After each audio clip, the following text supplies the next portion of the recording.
Muy buenas cantineras, muy buenas cantineros. ¿Estáis como yo preparando los próximos eventos de esta semana? Showdowns, planetaris, eventos locales con premios jugosos y todavía no tenéis claro qué mazo coger, cómo encarar esos emparejamientos más complicados y más. Pues únete conmigo a esta escuela de Star Wars Unlimited 101 o al final yo creo que puede ser aplicable a cualquier tipo de TCG y vamos a hacer un repasillo desde la elección del mazo hasta lo que sería el propio día del evento. Dos disclaimers antes de nada, todos estos consejos, todos estos pasos que voy a dar van a ser desde mi experiencia propia, de haber jugado otros juegos anteriormente y que creo que a día de hoy me están sirviendo bastante bien, pero bueno, siempre es importante que los cojáis con un puntito de sal, como se suele decir. Y punto número dos, y el más importante, si aún no estás suscrito a la cantina del Wookiee, pulsa aquí abajo en la campanita porque vamos camino de los 400 y a medida que vayamos llegando a esos números redondos se vienen sorpresitas y se vienen sorteos que os van a gustar a todos. Poco más, vamos al lío y le metemos la intro. Bienvenidos a la cantina del Wookiee. Pues ya estamos por aquí con nuestra carita escondida aquí en la esquina y el primer paso a la hora de nuestro proceso de trabajo va a ser la elección del mazo. Y es que si aún no lo tenemos elegido, el primer paso es elegirlo, saber con qué vamos a jugar. Y probablemente si estáis como yo, ni tenéis el tiempo ni las ganas de tener un amplio abanico de mazos con los que poder jugar o que tener preparados. Elegiréis uno, le daréis tralla y con ese hasta el infinito y más allá. Entonces, ¿qué debemos hacer para elegir nuestro mazo inicialmente?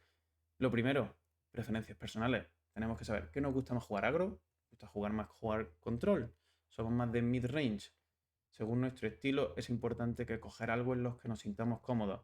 Si nos da igual, pues entonces quizá nos vayamos al siguiente punto, pero yo creo que un punto importante, no todos los jugadores jugamos todo, no todos los jugadores nos sentimos cómodos en todos los registros.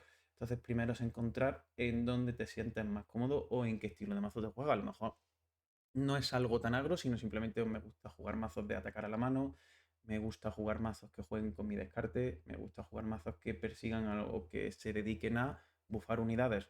Vamos a buscar en dónde nos encontramos cómodos o qué nos gustaría trabajar y a partir de ahí elegimos. El segundo punto, si es que aún no hemos elegido nuestro mazo, es tomar referencias del metajuego actual. Vamos a buscar eventos que se estén jugando, ya sea en nuestro entorno local o sea a niveles un poco más regionales o internacionales.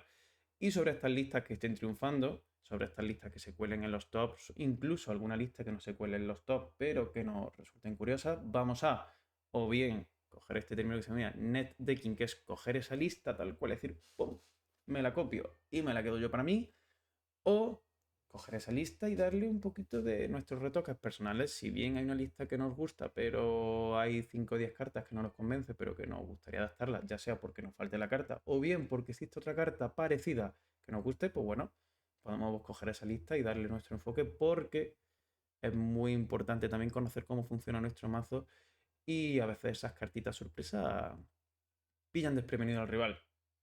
Por último, si somos de ese tipo de jugadores en el que nos gusta experimentar, juguetear y crear nuestras propias listas, eso del decking no va con nosotros, nos da completamente igual las listas que se estén jugando, a nosotros nos gusta nuestro líder, nuestro mazo y nuestro estilo, pues nos queda crear nuestras propias listas.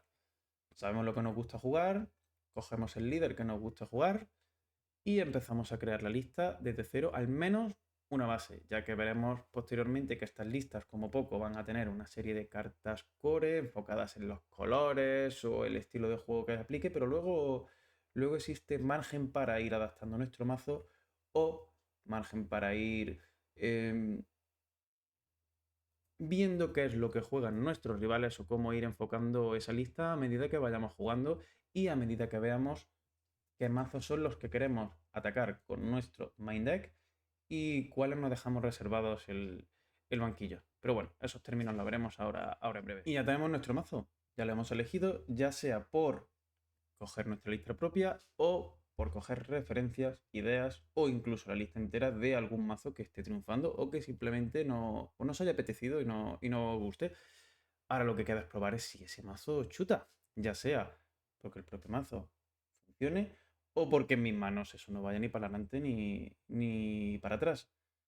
¿Cuál es la manera más fácil para probar el mazo? Enfrentarlo a los mazos meta que se están jugando, ya que, por estadística, tenedlo en cuenta, cuando vayáis a un torneo, sobre todo a torneos más grandes, habrá un 20-40% aproximadamente de los jugadores de ese evento en el que van a llevar mazos meta, si no más.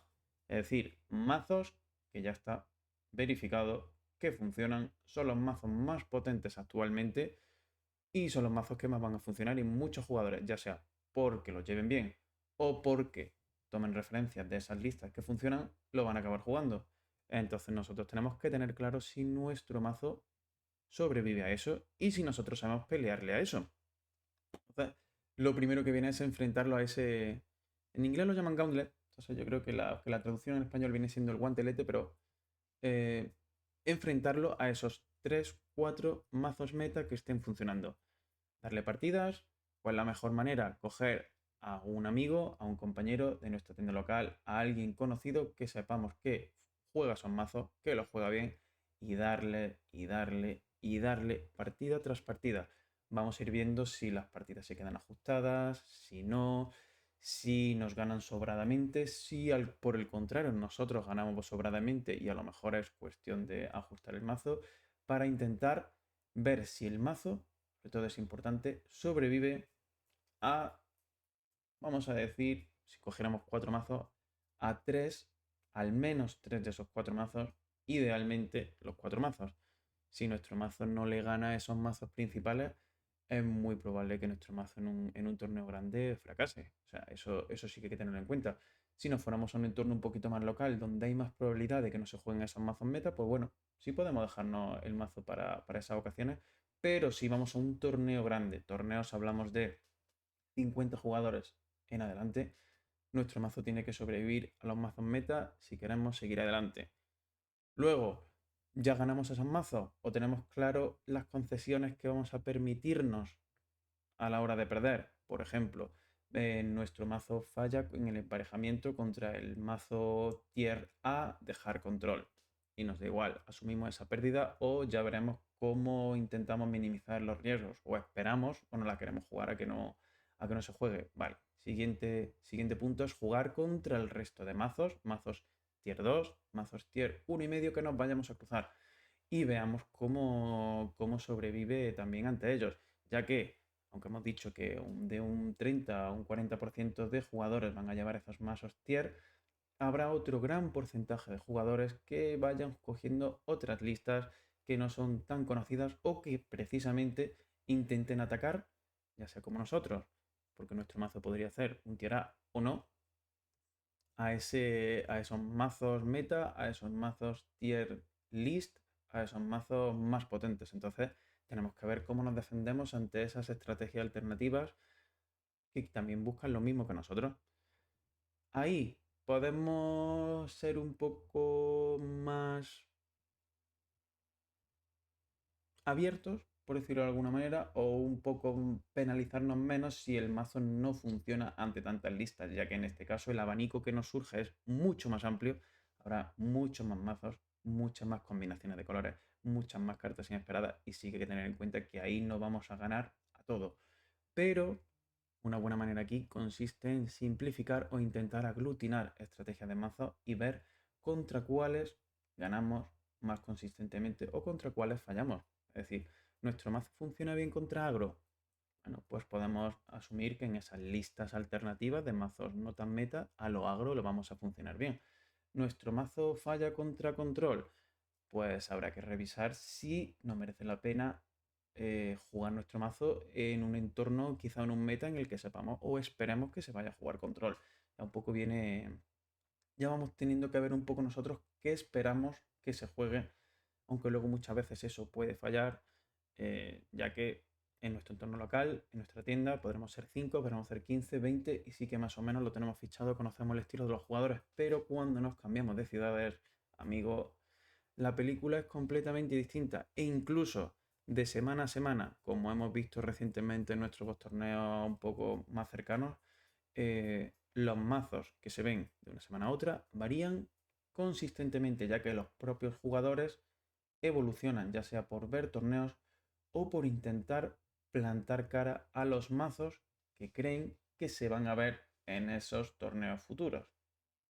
Quiero decir, si vemos que un mazo control ha tenido bastante éxito en un torneo cercano, probablemente muchos jugadores quieran atacar a ese mazo control con un mazo agro en particular y se prolifique mucho más ese tipo de listas. Quizá y nosotros tengamos que tener un poquito más de picardía y decir, si esperamos que esos mazos anti el mazo que más espera proliferen, pues nosotros vamos a atacar con el counter de ese counter, por ejemplo. O quizá nuestro meta es simplemente gente que no cambia. Coge las listas, que el que funciona es el control y esperamos que todos vayan con ese mazo de control. Pues nosotros vamos a atacar a esa lista en concreto. Luego el que nos queda también, nuestro meta local, que lo decíamos, no todos van a ser torneos grandes, tenemos nuestro meta específico de nuestra tienda, nuestros 15-20 jugadores y ahí puede pasar la fantasía, ya que no todo el mundo, al menos yo hablo por nuestra experiencia local en nuestra tienda, de los mazos meta se ven uno o dos y a partir de ahí la gente le gusta inventar y la gente le gusta crear, que también es parte bonita de estos juegos de cartas. Entonces ahí tenemos que conocer qué se está jugando y cómo nos preparamos o cómo se defiende nuestro mazo ante esos casos concretos. Dicho esto, ya hemos jugado partida, le hemos dado repeticiones. ¿El mazo se defiende? Perfecto, pasamos al siguiente punto, que va a ser afilar y ajustar la lista para terminar de perfilar esos emparejamientos que quizás se nos puedan atascar o para afianzar aún más aquellos emparejamientos que ganemos. Que después de darle partidas eso no va ni para adelante ni para atrás, pues amiga, date cuenta, ese mazo no funciona, debes de volver al paso anterior y elegir uno nuevo, o bien asumir que el mazo no funciona pero que es tu mazo y que tú lo quieres jugar, o que quizás le faltan repeticiones. Dicho en uno o dicho en otro, vamos al siguiente punto en el que nuestro mazo funciona, nuestro mazo está chutando bien, le ganamos a los mazos principales de nuestro entorno local y los que más se conocen del meta, y lo que vamos es ahora ajustarlo y a dejarlo bien, bien, bien para ganar. Y bueno, nuestro mazo ya está funcionando. Ya lo hemos probado, lo hemos elegido, tenemos la lista principal y ahora toca perfilarlo y dejarlo fino, fino, fino para el día del evento. ¿Qué es lo primero que tenemos que ver y que comentamos antes? Los mazos normalmente tienen una serie de cartas core, una serie de cartas principales que suelen venir identificadas por el estilo de mazo, en el caso de Star Wars Unlimited por su líder y por sus colores, y posteriormente pues algunas cartas particulares. Más o menos, el núcleo del mazo yo creo que serán un 80% de las cartas que sí que deberían ser comunes entre todos los mazos, y dejamos un 20% para adaptarnos a nuestro meta particular, nuestra manera de jugar o a elecciones personales. Cualquiera de esas tres podría ser válida. Y para meterle, como viene aquí debajo el término, de las cartas tech. Y es que, por ejemplo, nos encontramos en un meta que busque robar muchas cartas. Quizá nuestras cartas tech deberían venir enfocadas en atacar la mano del rival, ver lo que tiene, bloquear algún tipo de jugadas, etc. Nos encontramos en un tipo de meta de Swarm o de Zoo en el que busque meter muchos bichos pequeños y nuestro mazo realmente lidie mal con esas estrategias. Quizá deberíamos buscar cartas de limpieza en área, incluso aunque nuestro mazo no sea su foco principal, o que busque comprar tiempo, ya sea agotando unidades, devolviéndolas a la mano, o incluso quedándotelas y robándoselas al rival. Nos encontramos con un meta de meter mejoras, de meter cartas que esas mejoras ya sean beneficiosas para el rival o perjudiciales para nosotros, perjudiciales para nosotros. Quizá deberíamos meter cartas que busquen eliminar o quitar de en medio esas mejoras del juego. Entonces, esas cartas tech se van a ir acoplando dentro de nuestro mazo principal para ir complementando nuestra estrategia e ir permitiéndonos lidiar con aquellos tipos de estrategias que o bien se nos ataquen o que o bien estén actualmente en ese meta proliferando. Cuando el meta cambie, probablemente esas cartas sean sustituidas por otras y listo. Pero es verdad que en concreto son esas cartas que muy probablemente no se acaben salvando partidas o incluso acaben sorprendiendo al rival porque no se las vean venir.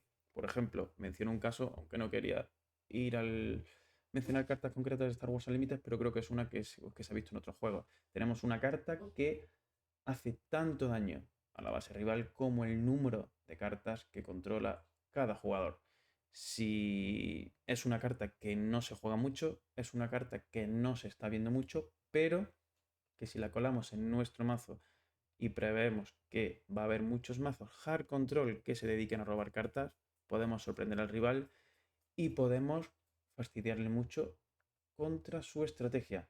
Entonces, he estado atentos a esas cartas distintas, a esas cartas un poco outsiders y meterlas en vuestro mazo si también un poco encajan con vuestro juego. No tenéis por qué meterlas todas y no tenéis por qué incluirlas todas. Luego también por otro lado tenemos las decisiones personales. Simplemente esta carta me gusta porque sí, porque le tengo cariño o porque yo creo que yo le saco utilidad en mi manera de jugar o por cómo yo enfoco las partidas. Pues para adentro no hay nada mejor que uno entendiendo su propio mazo, que no te lo va a entender otro y eso no lo vas a coger de cualquier lista que copies. Si tú entiendes tu mazo, tú sabes cómo funciona, tú sabes cómo responder a ciertas estrategias, no hay nada mejor que eso y no hay ningún rival que a veces pueda responder contra esas elecciones personales, como esta carta que por ejemplo os podría atacar a la base rival si tu rival controla muchas cartas, que ese tipo de estrategias. Y ya tenemos nuestro mazo, lo que queda ya es preparar nuestro banquillo. Al menos en Star Wars Unlimited se juega con un mazo de banquillo. Sí que tener en cuenta que existen otros juegos donde preparas más de un mazo y debes ganar a tu rival con todos los mazos en un sistema de pixie bans en los que tú descartas mazos del rival que no te vengan bien y el rival haría lo propio contigo. Entonces ya entrarían un poquillo ahí los mind game de qué mazo baneo o qué mazo me quedo o no. Pero en este caso, y centrándonos en Star Wars, y creo que hay otros juegos también cercanos de que lo usan, tenemos el banquillo en el cual tenemos unas cartas paralelas y por fuera de nuestro mazo, pero que finalizado la primera partida pueden sustituir a cartas que existan en este mazo. ¿Qué debe enfocar en el banquillo? Dos puntos muy importantes. Por primer lado, nuestros puntos débiles. Nuestro mazo principal, aunque queramos o aunque lo planteemos, no debería enfocar a vencer a todas las estrategias rivales, porque probablemente al final no venza a nada. Tienes que ir fuerte contra algo y, como decíamos antes, tomar ciertas concesiones de qué cosas no va a ir tan bien. Pero bueno, nuestro banquillo está precisamente para eso, para coger un número de cartas considerable y meterlo en nuestro mazo principal y pelear contra esos mazos que se nos puedan atascar eliminando aquellas cartas que no aporten nada en ese emparejamiento. Podría hacer una de las maneras. Otra siguiente, si nuestro mazo va con más de una copia de una carta, como suele ser común, 2, 3 o incluso 4, quizá queramos tener las copias adicionales que no hayamos metido en nuestro mazo principal para tener más probabilidad de robar esas cartas importantes o para ir perfilando emparejamientos. ¿Queremos centinelas en un emparejamiento? Pues quizá metamos de normal 2 de 3 y nos dejemos el tercero en el banquillo. ¿Queremos limpieza? Pues dejamos 2 de 3 y la tercera en el banquillo. Y vamos haciendo un poquillo ese ajuste de números pasada la primera partida, quitando aquellas cartas que nos limiten o que no nos aporten nada y terminando de cerrar para robar más consistentemente aquellas cartas que sí que buscamos en ese emparejamiento.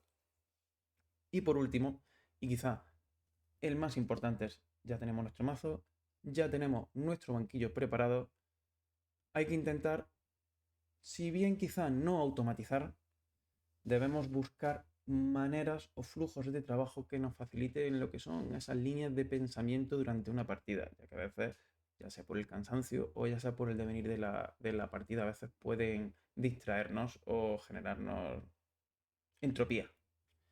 Entonces, ¿cuál es la manera más fácil? Vamos a establecer líneas en las que vayamos a trabajar esos emparejamientos. Cómo quiero enfocar un emparejamiento contra agro, cómo quiero afrontar un mirror, cómo quisiera afrontar un emparejamiento con control o con midrange. ¿Y qué manera podemos hacer esto? Por un lado, dividir la partida en 3 escenarios. El primer lado es en early game, que van a ser nuestros 2-3 primeros turnos. Turnos que en muchos emparejamientos son súper importantes y que tenemos que tener claro cómo queremos salir, cómo esperamos que salga nuestro rival y cómo deberíamos responder a cada una de esas posibles salidas por parte de uno y de otro. Luego, por otro lado, tenemos el mid-game, donde ya han pasado esos primeros intercambios, esos 2-3 primeros turnos, y nos encontramos en esos turnos intermedios donde ya empiezan a entrar unidades más potentes y ya se empiezan a ver un poco las jugadas o las estrategias a las que va nuestro mazo o va nuestro rival. Ya se empieza a ver los rampeos, ya se empieza a ver unidades de más coste, ya empiezan incluso en el caso de Star Wars Límites a entrar los líderes. Entonces, son turnos también muy importantes, ya que en el momento en el que nuestro rival pueda coger un poquito de ventaja, puede que no sobrevivamos a llegar a ese último escenario, o quizá porque nuestro mazo no quiera, que es el late game, en el que ya entran las unidades grandes, las cartas de limpieza grandes, y donde quizá un paso mal dado nos puede dejar fuera o meternos en ello, ya que en este late game los mazos de control son donde más rinden. ¿Queremos ganarle a control? No queremos que la partida llegue al late game. Somos el mazo de control. Tenemos que intentar llegar por todos nuestros medios a ese late game. Y entonces hay que ver jugadas clave. Cuando estemos jugando, ¿cuál es nuestra jugada más potente? En el early, perfecto. ¿Cómo podría responder nuestro rival a esta jugada? Jugándonos esto, respondiéndonos así o así. ¿Tengo yo respuesta a esa jugada o tengo una manera de evitarlo? ¿Qué tengo que hacer? ¿Esperar a que él gaste todo su maná o todos sus recursos para yo poder hacer mi jugada?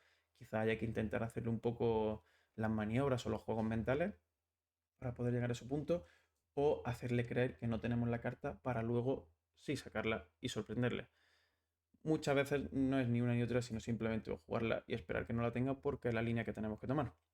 Por otro lado, somos los jugadores defensivos, somos los jugadores que defienden. Tenemos entonces que ver o que esperar cuál es la jugada grande que nos va a lanzar nuestro rival y cómo debemos responder a ella. Nos va a sacar un pino, entendiendo pino como una carta con mucha vida, mucho ataque y con la que es muy complicado lidiar. Pues quizás deberemos tener nuestro matabichos preparado para el momento en el que lo saque. Esperamos que nuestro rival haga una estrategia de Voltron en el que a una sola unidad empieza a poner mejoras y mejoras y mejoras y buffos y nos gane únicamente vos con esa carta. Quizás sea hora de poner centinelas o o usar nuestras cartas quita mejoras que mencionábamos antes. Del modo en el que cuando esperemos que eso vaya a ocurrir, porque sí que es importante, si vuestro rival debe tenerlo, va a tenerlo. Siempre jugar en torno a que lo tenga, ya que son su carta principal, su jugada principal. Y si existe algún modo en el que él haya llegado a esa carta, os aseguro que la va a tener. Y si no la tiene, vosotros igualmente deberíais estar preparados contra esa jugada. De este modo, en la juega, vosotros respondéis, automatizáis la jugada, liberáis de ruido vuestra mente, seguís haciendo vuestro plan de partida y estáis un poquito más cerca de la victoria. Entonces, establezcamos líneas, establezcamos jugadas clave nuestras y de nuestro rival y establezcamos respuestas o maneras de poder plantar nuestra jugada en la mesa sin que nuestro rival nos la lidie o nosotros lidiando con ella, porque recordemos que nuestro rival estará como nosotros, él va a estar esperando nuestra jugada clave y probablemente si nosotros somos el que va a poner ese pino en mesa, él va a tener su matabichos preparado para que se quite de en medio o su respuesta preparada. Entonces, a partir de aquí queda un poquito, como decimos, prepararse para lo impredecible, ya que puede incluso que haya jugadores que, por intentar sorprender al rival, te hagan jugadas fuera de curva, te hagan jugadas cuando no aplican, te hagan pensar que tienen A y en verdad es B, o te intenten reconducir hacia donde ellos te quieran llevar, a su terreno en el que probablemente tú estés perdido. Entonces, preparar líneas, automatizar ciertas estrategias, pero nunca perder de vista que esto es un juego de cartas, que esto está vivo y que pueden pasar cualquier cosa. Y ya nos encontramos en el día del evento. Ya hemos preparado nuestro mazo, hemos ensayado todo lo que teníamos que ensayar y ya vamos a jugar el día. Va a ser un día largo, va a ser un día en el que probablemente juguemos 5, 6, 7 horas, habrá casos donde más. Entonces, tenemos que tener todo muy bien organizadito, estar tranquilos y sobre todo, aunque lo pongo lo último, pero creo que es lo primero, disfrutar. Ganéis o perdáis, esto es un juego de cartas, vamos a jugar o a encontrarnos con amigos o con potenciales amigos, disfrutar del día, disfrutar del evento y si ganamos bien, lo habéis estado ensayando, lo habéis estado preparando y si no, pues tampoco pasa nada. Habrá más eventos pronto, habrá más maneras de practicar y habrá muchas cosas que aprender, ya que aunque ganéis o aunque perdáis, siempre vais a aprender algo. Pero bueno, queremos ganar, llevamos mentalidad de tiburón y estamos en el día del evento. Lo primerito, tener nuestras cositas organizadas, nuestro portamazos, nuestro tapete, nuestros tokens, todo muy bien organizadito, que no llegue la primera partida y se nos mezcle el mazo principal con el banquillo, no sepamos cuál carta era cuál, incluso si hace falta imprimirnos la lista porque en muchos eventos lo piden, pero tenerlo todo muy muy bien clarito para que sea sentarnos, desplegar nuestro tapete, sacar nuestro mazo y a jugar. Que no haya ninguna complicación de última hora que pueda molestarnos o como mencionamos antes, crear ese ruido o estrés antes de una partida que muchas veces en esos días puede afectarnos más. Luego el segundo, mantener el mental. Eh, a veces perder la primera partida es duro, parece que si pierdes la segunda, incluso aunque pudiera haber desempates, ya es otra manera de enfocar el evento. El submarino es posible, perder la primera partida no importa nada si ganas el resto de partidas. Y a veces hay que verlo como una propia estrategia de si nos vamos a esa segunda línea, los cocos van a ir ganando todas sus partidas y vamos a irlas esquivando. Entonces, no pasa nada por al ser el submarino. Y mientras sigamos vivos, hay partida. Entonces, mantengamos ese mental. Se pueden perder partidas. Te pueden poner un primer emparejamiento malo que no puedes hacer nada. ¿Y qué vas a hacer? Pues llorar. Tampoco es cuestión ese día de ponerte a llorar. Pues borrón, cuenta nueva y ya te pondrás luego con uno con el que sí puedas jugar. Porque, como decimos posteriormente, hay días malos y hay días buenos. Puede que ese día te pongan uno tras otro, todos los mazos a los que tú esperas ver, o puede que pase todo lo contrario, tú esperas que sea un día en el que haya muchísimos mazos agro y de repente todo el mundo se ha puesto de acuerdo, todo el mundo ha dicho que va a jugar control y encima va a jugar un control que gana a tu mazo, porque tú también ya ves control, lo llaman un hard control. Y te los cruzas a todos uno tras otro, en filita. Pues, amiga, ese día no se gana y tampoco pasa nada. Es decir, esos días se dan y la culpa no es tuya. Al final son muchos jugadores, cada uno con su propia lógica, cada uno con sus propias estrategias. Y hay veces que los emparejamientos están ahí o simplemente hay 10 personas con un mazo y coincide que a ti te ponen contra 5 de ellas. Habiendo 80 jugadores más, pues ya está, ¿qué le vamos a hacer? Hay días que son malos y habrá otro día en el que te pongan contra los 5 tíos que particularmente llevan mazos que contra ti van horrible. Y te los ganas todos facilísimo. 2-0, 2-0, 2-0, 2-0, 2-0. Pues ni ese día eres tan bueno, ni los otros eres tan malo. Ya está, esas cosas pasan y para adelante. Y por último, aunque está entre medias, hidratarse, comer. Son muchísimas horas. Nosotros los comentamos en nuestros streaming cuando llega a la final y hoy es que ha cometido este fallo que no debería, que no sé qué. Llegan muy cansados. Juegas hora tras hora tras hora. Si juegas incluso mazos de control, es posible que enganches una ronda con la siguiente. Entonces, no olvides hidratarte, no olvides comer un poquito o picar entre horas, ya que va a ser un día muy largo y probablemente no tengas ni oportunidad de comer. Entonces, es muy, muy, muy, muy importante comer. Y ya de nuevo insistir en pásalo bien, pase lo que pase. Habrá más eventos, habrá más torneos en todos los juegos. Todas las semanas se juegan eventos, ya sea en tu tienda local, en una tienda cercana. Entonces, no olvides que en este tipo de juegos y come mucho, o se gana o se aprende. Y solo puede haber un ganador, con lo que por estadística, salvo que seas el mejor del mundo, y aún así, en los juegos de cartas no hay nada escrito, por lo que decíamos antes, que los emparejamientos son los que son, solo puede ganar uno y el resto pues aprenderán algo. Así que poco más, disfruta de ese día, disfruta del evento y pásalo genial. Y poco más. Yo creo que estas líneas son las que yo estoy trabajando recientemente para las partidas y yo creo que pueden ser interesantes de cara a verlas. Como decíamos al principio, si alguna cosa no está de acuerdo, si no te queda claro, Si crees que sería distinto, si falta algún punto, ponlo aquí abajo en la cajita. Os voy a estar escuchando y os voy a estar leyendo a todos. Y si aún no lo has hecho de nuevo, suscríbete a la Cantina del Wookiee, que prontito tendremos más novedades, más podcasts, más vídeos y un poquito más de todo. Me alegro de que habéis estado por aquí y nos vemos en el próximo vídeo. Chao, chao.